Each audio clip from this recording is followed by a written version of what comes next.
네, 잘 지냈죠?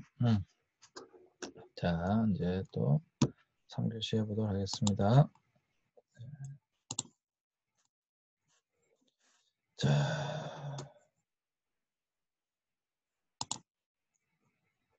네, 앞 시간에 여기까지 했습니다. 뭐, 지금 급격하게 외국인 인구가 다문화 지금 주민 수가 늘어나고 있다라고 하는 것을 지금 봤고요. 그 다음에 이제 아이들의 숫자가 이렇게 늘어나고 있다라고 하는 것을 봤고요. 자, 이제 보시면 국제결혼 및 여성결혼 이민자 현황인데 이제 계산을 해보면 국제결혼의 비중은 국제결혼 건수 우리나라 총결혼수 곱하기 100분의 5 이렇게 되는 거죠. 또 1일 평균 국제결혼 건수 뭐 이렇게 됩니다. 그래서 2008년도 국제결혼 건수는 36.2천 건으로 2007년에 37.6천 건보다 14,000건이 감소하였다. 2005년 최고 정점을 찍은 이후 지속적으로 감소하고 있는 추세다. 지금 우리나라 국제결혼은 오히려 감소하고 있다. 왜냐하면 국제결혼이 워낙 그 문제가 많다 보니까 좀 주춤했다라고 하는 것이죠. 또 2008년 우리나라 총결혼수 대비 국제결혼 비중은 11%로 10쌍 중 1쌍, 그 9쌍 중 1쌍은 국제결혼을 여전히 지금도 하고 있다. 그리고 1일 평균 국제결혼 건수는 99건이다 라고 하는 것입니다. 물론 그것이 조금은 주춤하고 있죠. 우리가 뭐 주위에서 보다시피 국제결혼, 한참 국제결혼을 할 때는 굉장했는데 지금은 조금 이렇게 주춤하고 있는 것을 우리가 볼 수가 있습니다. 자, 여기 이민자 하나를 보면 이런 거 이렇게 통계표를 보면 훨씬 좀 좋죠.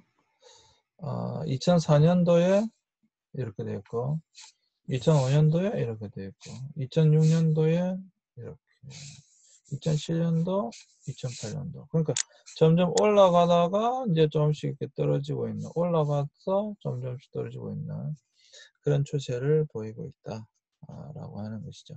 그러니까 이제 지금 계속 늘어나고 있는 것만은 아니다. 네, 이렇게 보시면 될 것 같습니다. 추세를 보시면 되는 거니까요. 여기 보면 이제 2008년만 여성 결혼 이민자 수는 2007년 말보다 1,563명, 정관 17,799명, 10% 증가 이렇게 나타나 있다라고 하는 것이고요. 여성 결혼 이민 10만입니다. 죄송합니다. 10만이다. 10만 7,700. 여성 결혼 이민자의 국적은 대부분 중국이다. 이거는 이제 그 사이에 바뀌었죠. 그 사이. 그때는 중국이었습니다. 이게 중국이 사실 중국이 아니라 조선족이에요. 조선족. 조선족이 압도적으로 많았어요. 처음에 조선족이 열었었으니까. 근데 지금은 베트남이 더 많죠. 네, 베트남이 많습니다. 제가 이제 함께 데리고 있는 학생들 중에 베트남 학생이 있었는데 확실히 베트남 학생이 유학생이었어요. 좋아요. 왜냐하면 문화적으로도 우리와 가장 가깝고요. 중국이 조선족을 제외하고 중국 한족은 사실 여러분 중국 한족, 그건 조선족 말고요. 한족은 우리나라 사람들하고 조금 성향이 달라요. 오히려 우리나라 사람들의 성향은 베트남이 제가 볼 때 더 가까운 것 같아요. 네, 같이 있어 보니까. 또 중국 한족도 있고 그런데 조선족도 있고 뭐 베트남 여학생도 있고 그랬는데 뭐 라오스, 캄보디아, 뭐 태국, 뭐 여러 인도도 있고 그런데 확실히 베트남 여성이 우리나라 사람들하고 잘 맞습니다. 그래서 지금은 베트남이 뭐 많죠. 예. 지금 베트남이 더 많습니다. 그래서 한국계 중국인 이렇게 쭉 보시면 이제 퍼센테이지가 나와 있습니다. 이게 이제 조선족이고요. 그 다음에 이제 뭐 중국 한족을 포함해서 이제 이렇게 되어 있을 것이고 베트남이 있고 그 다음에 필리핀, 일본, 뭐 기타 이렇게 되어져 있습니다. 지금은 뭐 모 국회의원이 이야기했다가 좀 문제가 되게 됐지만 베트남이 예, 더 많죠. 자, 다문화 가정 자녀의 현황을 살펴보자면 다문화 결혼 국제 결혼 가정 자녀 24,745명 08년 대비 31.8% 증가한 것을 보일 수 있고 학교별 비중을 보면 초등학교 83.4%, 중학교 12.1%, 고등학교 4.5%로 초등학교 재학생 비율이 월등히 높다. 이제 결혼해서 이제 애가 자랐을 거 아닙니까? 그래서 그렇게 이야기하고 있는 거고요. 지역별로 보면 경기, 뭐 안성은 뭐 어느 나라인지 모르겠다. 뭐 이 정도로 뭐 있다는 거 아니에요? 근데 서울도 많고 전남도 많고 전북, 경남. 네, 그 다음에 부모 국적별 비율로 보면 네, 일본, 중국, 필리핀 이런 순이다라고 되어져 있습니다.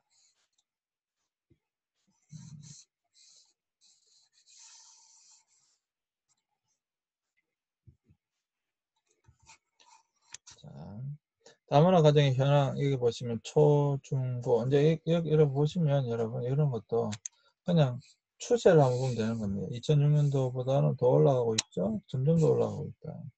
그래서 여기 보시면 30%가 증가했다. 뭐 이런 거잖아요. 증가하는 수치를 이렇게 보시면 중학교 같은 경우에도 이렇게 점점 더 늘어나고 있다. 아이들이 자란 거죠, 이제. 고등학교 같은 경우에도 이렇게 늘어나고 있는데 그 숫자가 그렇게 빠르진 않죠. 이제 그 요인이 뭐겠는가? 아직까지는 와서 그 아이들 대부분 아직까지는 초등학교에 더 많다라고 하는 것을 우리가 볼 수가 있죠. 그 다음에 이제 전체적인 숫자는 그렇다라고 하는 것을 우리가 지금 보고 있습니다. 이런 것도 추세를 여러분들이 보시면 됩니다. 이런 추세구나. 이 아이들이 이제 중학교 가고 고등학교 앞으로 계속 가겠죠. 자, 다문화 가정 자녀의 현황 중에서 이제 외국인 근로자 자녀를 보면 1270명 오히려 감소한 부분이 있고 학교별 비율로 본다면 이렇고 지역별 비율로 보면 서울이 월등히 많고 그다음 경기 이런 순이고 부모 국적별로 보면 또 몽골, 중국, 일본 이렇게 되어 있네요. 네.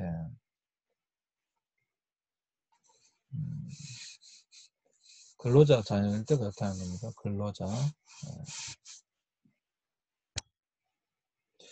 제가 지난 여름에 몽골에 갔었는데, 이 몽골에서, 야, 몽골 사람들은 정말 한국에 가는 게 꿈이에요.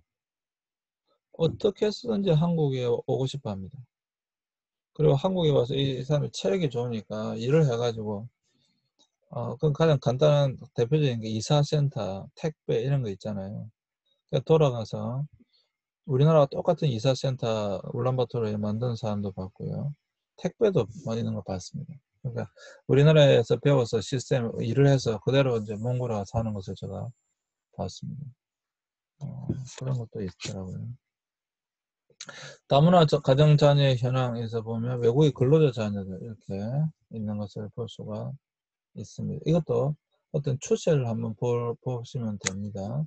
근데 여기 보시면 이게 오히려 좀 떨어지고 있는 것을 볼 수가 있죠. 중학교도 마찬가지 오히려 떨어지고 있고 고등학교는 좀 늘었네요. 네. 이런 추세를 여러분들이 보시면 되겠습니다.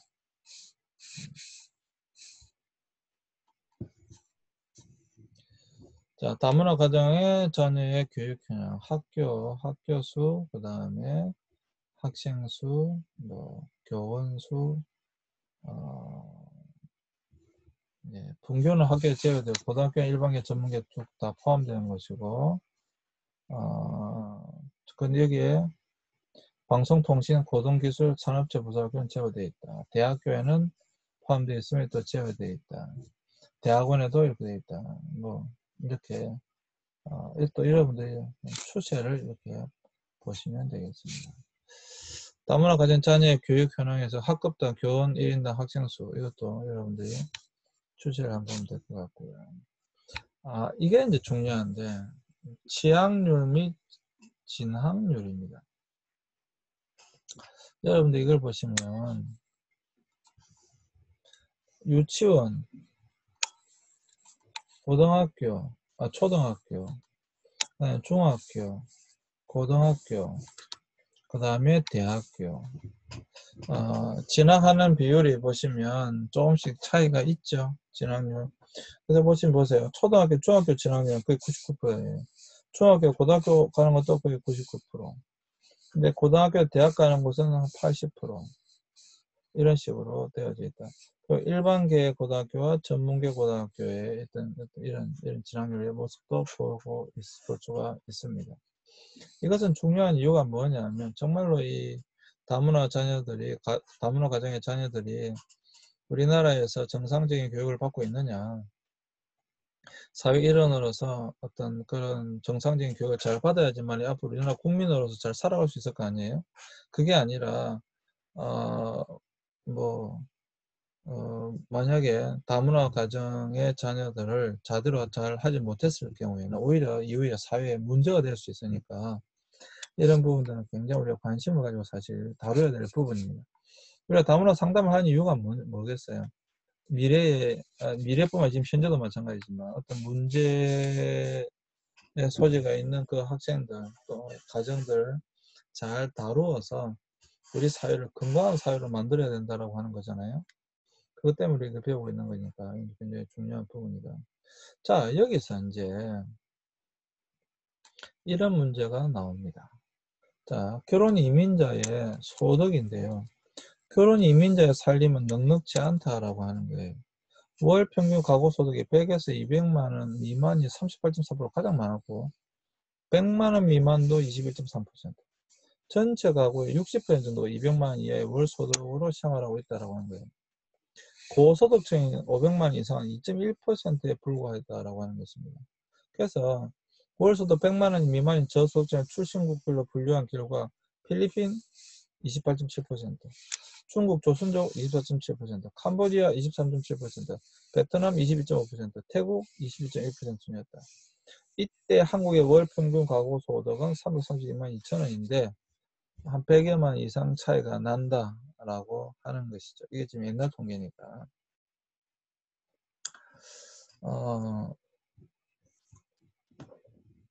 지금 다문화 결혼을 봤을 때 주로 농촌 총각들이 이제 결혼을 하는 거예요. 그런데 여러분, 이게 사실 이게 이제 소위 말하는 사기 결혼. 이 사기 결혼이라고 할 때 이 사기는 여자의 사기적인 부분도 있고 남자의 사기적인 부분도 분명히 있어요. 그러니까 이 여자들이 우리나라에 시집을 올 때는 결혼해 올 때는 남자가 어느 정도 잘 산다고 생각하고 왔는데 와봤더니 전혀 정말 어렵게 살고 있고 특별히 남자가 능력도 없고 그러다 보니까 오히려 여성들이 이 다문화 결혼 여성들이 우리나라에 와서 오히려 먹여 살려야 되는 그런 경우도 허다합니다.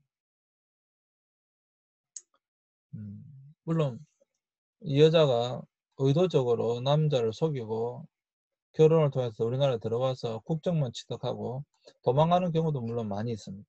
그래서 사실 이 문제가 굉장히 이게 사실 심각한 문제거든요. 이게 굉장히 심각한 문제거든요.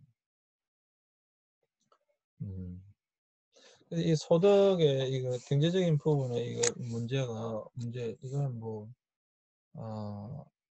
이 문제로 끝나는 것이 아니라 자녀의 교육이라든지 여러 가지 문제와 결부되는 것이기 때문에 사실 이거는 잘 다루어야 될 부분이기도 합니다. 그래서 우리나라가 이 사기 결혼이라든지 이런 것에 대해서도 조금 더 우리가 강하게 좀 정책적으로 해야 될 부분도 있습니다. 실제로 또 해야 된다고 저는 개인적으로 생각합니다. 좀 피해를 보는 사람이 너무 많아요.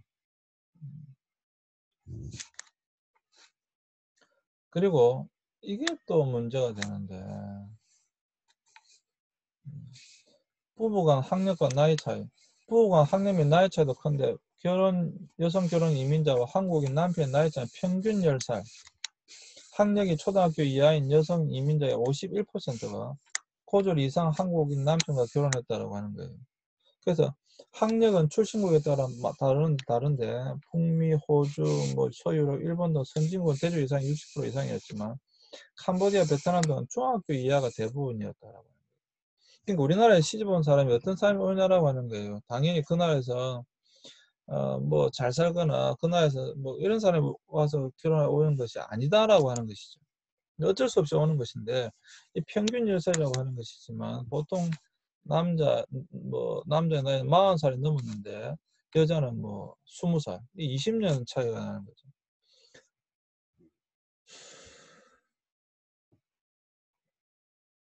참 이거 어떡하겠습니까? 이거. 예. 이것으로 인하여 나타나는 여러 가지 또 사회적 문제들이 발생할 수밖에 없는 거죠. 음, 그래서 여러 가지 문제가 발생합니다, 사실. 그래서 이 다문화 가정의 이 문제를 들어가서 우리가 상담을 해보면 사실 뭐 심각합니다. 정말 심각해요. 이러한 부분들을 어떻게 다뤄야 될까요? 여기서 고민해 보시기 바랍니다. 그 한국 생활의 힘든 점, 한국 생활이 가장 힘든 것은 언어와 경제 문제다. 일단은 당연히 가장 힘든 것은 말이겠죠.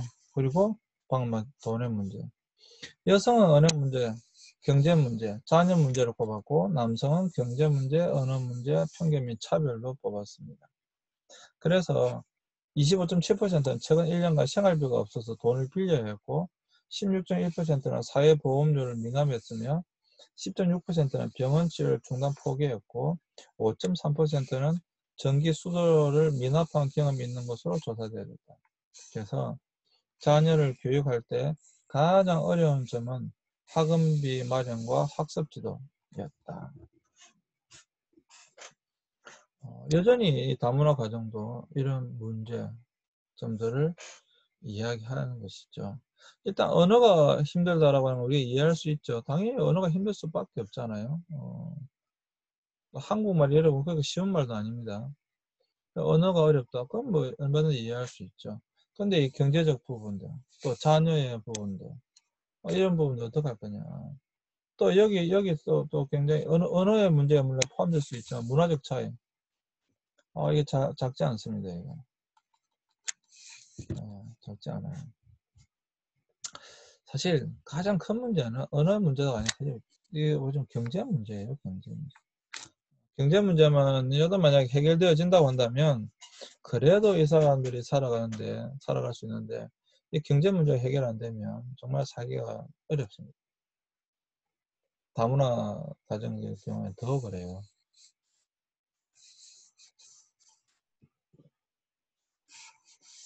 그래서 농촌에 보면 결혼해서 애 둘 있는데 애들까지 놔두고 집 나간 여성들이 정말 많죠.